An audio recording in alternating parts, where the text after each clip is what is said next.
Kalau ada hal yang paling aneh dalam konflik Israel-Palestina adalah keterlibatan Amerika untuk bisa mendukung bahkan ngebadanin Israel. Seluruh negara hampir semua itu setuju untuk bisa melakukan gencatan senjata dan mendamaikan konflik Palestina-Israel. Tapi tidak dengan Amerika. Bahkan Amerika mengajak negara-negara barat untuk mendukung pembantaian, bahkan disebut genosida yang hampir mencapai 12.000 orang sekarang. Hal ini menjadi pertanyaan, kenapa sih Amerika ini menganggap bahwa negara-negara lain gak bisa apa-apa dalam konflik Israel-Palestina, terutama negara-negara yang terafiliasi dengan kelompok muslim ataupun negara-negara Islam. Bahkan mungkin kalau kita sebut nama Indonesia, ya kita lihat sendiri bahwa fenomena yang ada di masyarakat sekarang hanyalah sampai boikot dan kirim bantuan. Paling mentok-mentok mereka demo di kedutaan Amerika untuk menekan Israel, karena kedutaan Israelnya gak ada di Indonesia. Nah, hal ini sebenarnya menjadi suatu penjelasan, bahkan memperjelas suatu ironi di mana dunia sekarang itu sedang tidak baik-baik saja, bahkan cenderung timpang, di mana kekuatan-kekuatan negara-negara itu tidak bisa akhirnya saling menyelamatkan, bahkan saling menolong untuk bisa terhindar dari pembantaian. Dalam konflik ini gue mau bahas secara luas, balik lagi karena konten ini adalah helikopter view, di mana sih pandangan-pandangan ini kita bahas secara luas, mungkin bisa saja secara holistik, dan intinya secara keseluruhan bagaimana Amerika itu seolah-olah tidak punya lawan yang seimbang dari dunia muslim ya. Bahkan mungkin kalau kita lihat dalam hal militer pun, Iran yang sebenarnya musuh yang ditakuti oleh Amerika sekarang juga hanya sampai mengkecam gitu. Bahkan presiden Iran pun saking gak berdayanya itu sampai keliling Arab, keliling negara-negara Islam untuk melobi dan mengumpulkan solidaritas untuk bisa kompak bekerja sama untuk membela Palestina. Ini helikopter view. Helikopter.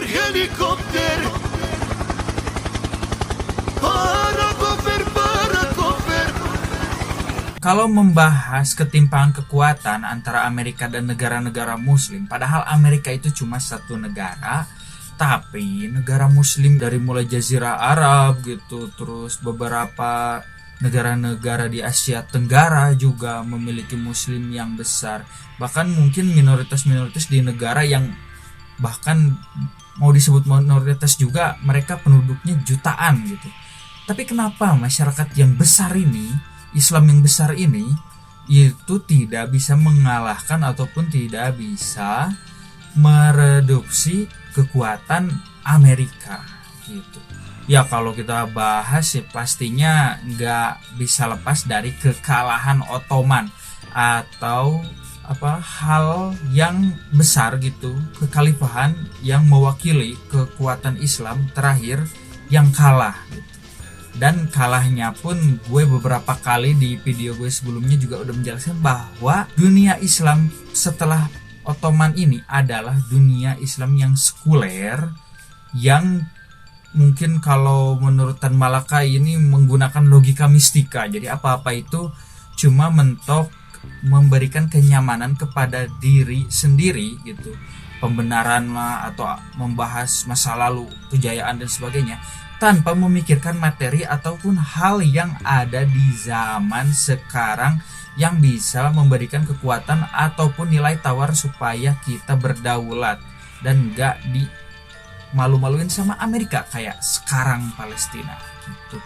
Nah ini mulainya nih dari itu, bahwa ada ilmu agama, ada ilmu dunia. Kita nggak perlu terlalu banyak mempelajari ilmu dunia, yang penting di akhirat gak apa-apa. Di dunia susah, miskin, Nabi Muhammad pun miskin gitu, gak apa-apa. Yang penting nanti di akhirat kita kaya, sejahtera, mendapatkan 7 bidadari dan sebagainya. Nah, narasi-narasi seperti ini akhirnya mereduksi bahwa sebenarnya dunia Islam di zaman kejayaannya, zaman kekhalifahan Baghdad itu bisa mencapai ke puncaknya itu karena mereka menganut semua ilmu, metodologi, dan hal-hal pengetahuan yang ada di seluruh dunia untuk bisa diterapkan dalam kehidupan beragama dan berislam dan mencapai puncak kejayaan.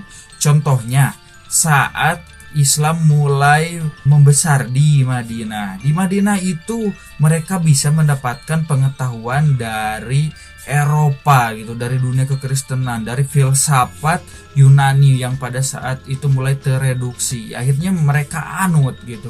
Dan juga ada pengaruh dari Persia ya waktu itu yang belum dikuasai sama Muslim. Akhirnya setelah semakin maju dunia Islam bergeser ke Baghdad. Baghdad lebih luas lagi cakupannya. Mereka kan dekat dengan Cina. Akhirnya peradaban Cina yang saat itu udah mulai maju, kita anut gitu. Islamnya, pemahaman Islam yang dari waktu itu, pemikiran-pemikiran filsafat Cina kita anut. Terus ada juga India juga yang udah lebih berada pada saat itu, kita ambil. Akhirnya kita bisa melampaui Cina, India, bahkan Eropa yang pada saat itu masuk ke abad ke-8. Jadi Baghdad ini bisa sampai memiliki perpustakaan terbesar di dunia. Pemerintahannya pun sangat menjunjung tinggi intelektualitas sampai buku-buku dan penulisan, bahkan penemu-penemu waktu itu dimunculkan. Dari mulai berkembangnya ilmu matematika dengan aljabarnya gitu, sampai muncul bapak kedokteran dunia, sampai juga bisa ditemukan tuh luas keliling bumi itu berapa dan sebagainya. Ilmuwan-ilmuwan dan ulama-ulama pada saat itu tuh gak ada istilah pemisahan bahwa ini ilmu dunia, ilmu akhirat. Ulama itu selevelnya dengan ilmuwan-ilmuwan karena cerdas gitu. Nah, akhirnya setelah peradaban itu dan selanjutnya muncullah konservatisme ataupun pemikiran-pemikiran kolot dan sebagainya. Akhirnya materi-materi ini tertinggal sampai Eropa masuk ke zaman keemasan lagi gitu, ke Renaissance, sampai revolusi industri dan sebagainya. Dan akhirnya setelah Perang Dunia I Ottoman hancur, dunia Islam cuma jadi jajahan negara-negara lain. Dan bahkan di Perang Dunia dan setelahnya, negara-negara Arab ini ataupun negara-negara Islam secara keseluruhan hanya menjadi proxy war gitu. Jadi cuma buat medan pertempuran negara-negara maju, karena negara-negara maju menilai bahwa perang itu gak ada untungnya. Jadi cara untungnya itu untuk mempertahankan kekuatan mereka adalah menggunakan negara-negara satelit gitu. Dari mulai mungkin Afghanistan yang waktu itu mungkin di backing sama komunis, akhirnya diinvasi sama Amerika gitu, sampai kemarin baru beres. Terus nantinya ada Irak dan Iran perang gitu.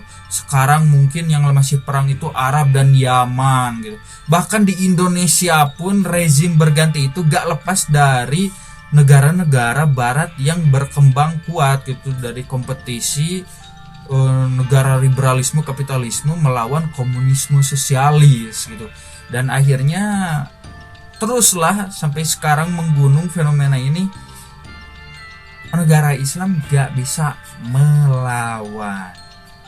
Nah, sebenarnya masih banyak kesempatan-kesempatan, apalagi di era globalisasi zaman sekarang dan liberal banget gitu, liar banget, luas banget, dimana sebenarnya negara yang kecil dan miskin itu memiliki kemampuan ataupun memiliki peluang untuk bisa berkembang. Contohnya sekarang Singapura gitu, meskipun dulu pas merdeka dibuang sama Malaysia gitu, terus susah, krisis sampai krisis pangan dan sebagainya, tapi sekarang maju.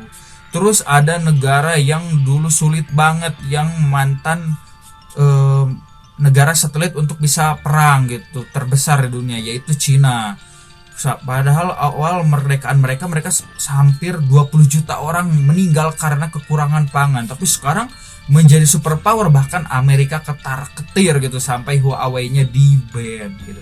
Jadi sebenarnya untuk negara Islam dan negara Arab ini di era sekarang dan peluangnya terbuka itu sangat besar sekali gitu untuk bisa berkembang, apalagi negara-negara Arab memiliki sumber daya dan kekayaan yang sangat besar gitu, dari minyaknya, dan mungkin sekarang beralih ke pariwisatanya, mereka membangun gedung tertinggi di dunia gitu, terus kota yang akan dianggap termodern di dunia, The Line ya, yang ada di Arab Saudi. Bahkan mungkin raja-raja Arab, sultan-sultan Arabnya beli klub bola, klub olahraga dan sebagainya, dan menguasai dunia olahraga sekarang. Mungkin nanti kedepannya mereka arahnya mungkin ke dunia hiburan gitu, karena pariwisata udah mereka kuasai.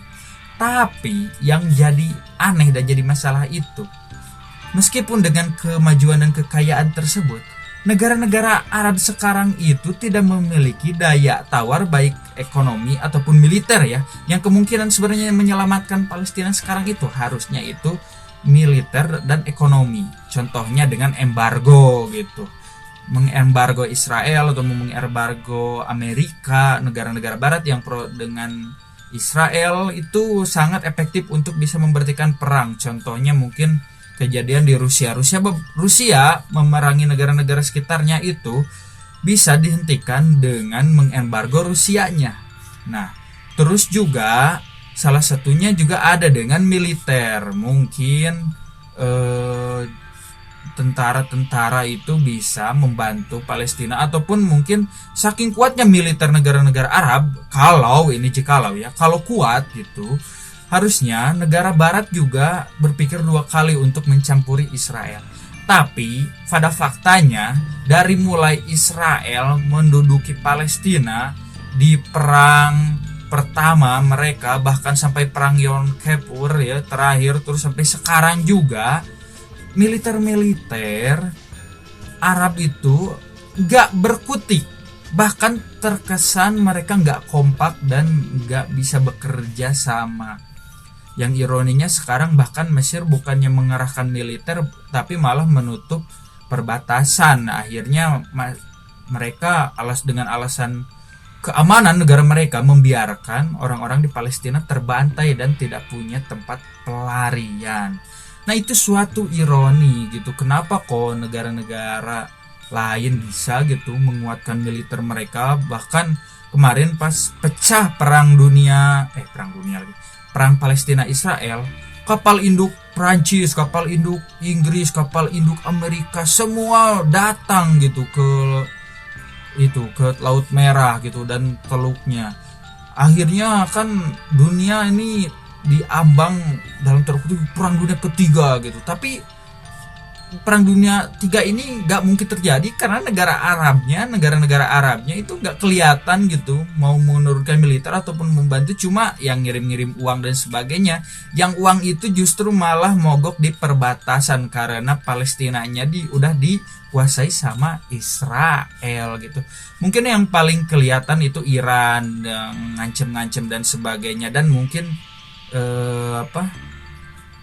para militer masyarakat kayak Hizbullah gitu, Hamas dan sebagainya. Ini menjadi suatu ironi di mana negara maju bekerja sama, tapi negara-negara Arab, bahkan Palestinanya pun yang sedang konflik, mereka nggak bisa bersatu. Karena kerjasama, kebersatuan itu biasanya muncul di negara-negara maju. Kalau negara-negara berkembang ataupun negara-negara yang nggak well educated kayak negara-negara Islam dan Arab sekarang, itu biasanya cenderungnya mereka berkompetisi gitu, berebut sumber daya, bukannya berkolaborasi ataupun bekerja sama kayak negara maju gitu teman-teman. Jadi ini adalah pukulan telak di dunia Islam. Kenapa dunia Islam sekarang itu kalah dan gak berkutik dengan Amerika? Ya paling mentok cuma bikin konspirasi, wah Amerika dan sebagainya, Yahudi berkonspirasi, ada keluarga Rothschild dan sebagainya, tanpa ada riset gitu. Harusnya kan kalau memang curiga, negara-negara Arab itu harusnya bikin riset gitu atau penelitian, ataupun mungkin bikin badan intelijen kuat, mungkin kayak Rusia KGB gitu dulu zaman Soviet, ataupun mungkin kayak Amerika CIA sama FBI. Tapi kan sekarang negara Arab malah semakin ironi gitu. Mereka menjual agama mereka karena kebutuhan akan pariwisata yang mengganti ekonomi minyak mereka gitu. Akhirnya mereka lebih meliberalkan diri gitu, kayak Qatar, kayak Arab gitu sekarang, dan membebaskan aurat di mana-mana gitu. Terus akhirnya nilai-nilai agama tergerus demi kepentingan ekonomi mereka yang karena ketakutan minyaknya habis, teman-teman. Ini ironi banget ya. Ini gue bahas secara luas ya, dari mulai tadi ke Perang Dunia Kedua sampai aktualnya, sampai sekarang ke tidak berdayaan negara-negara Arab. Bahkan mungkin di Indonesia cuma mentok boykot dan demo. Ya ada ngasih bantuan, tapi ya kalian lihat diri sekarang ya, di Indonesia aja masalah ngasih bantuan itu jadi perdebatan. Gak ada kolaborasi, gak ada kerjasama. Ada yang nyebutin harusnya resmi pemerintah, ada yang nyebutin gak apa-apa gak resmi pemerintah, yang penting nyampe. Ada yang nyebutin anggarannya itu ditilep atau gak nyampe ke Palestina, malah ke kelompok-kelompok ekstremis. Dan akhirnya wah, ada yang menuduh ini pro Hamas, kalau enggak dukung Palestina enggak Islam, enggak Indonesia banget gitu. Ataupun mungkin kalau kita mendukungnya Fatah, enggak ngedukung Hamas. Udah intinya bulat aja gitu. Gelut, malah gelut, bukannya malah kita berfokus mencari solusi, teman-teman. Ya itu ironi itu, dengan kita sebagai masyarakat Islam terbesar di dunia tapi gak punya solusi, teman-teman. Ini adalah masukan dan pukulan bahkan untuk diri gue dan dunia Islam di zaman sekarang. Makasih semuanya yang udah mantengin sampai akhir, biar gak gagal paham, teman-teman. Kasih jejak, like, komen, apapun itu, yang penting ngasih traffic ke video ini supaya video ini ditonton dan menjadi introspeksi untuk kita semua, ataupun mungkin pukulan buat kaum sumbu pendek gitu, supaya mikirnya lebih luas dan enggak akhirnya malah saling menghujat dan mengkompetisikan ini hanya sekedar untuk embel-embel surga tanpa kita memperjuangkan surga yang ada di dunia. Terima kasih semua, bye bye.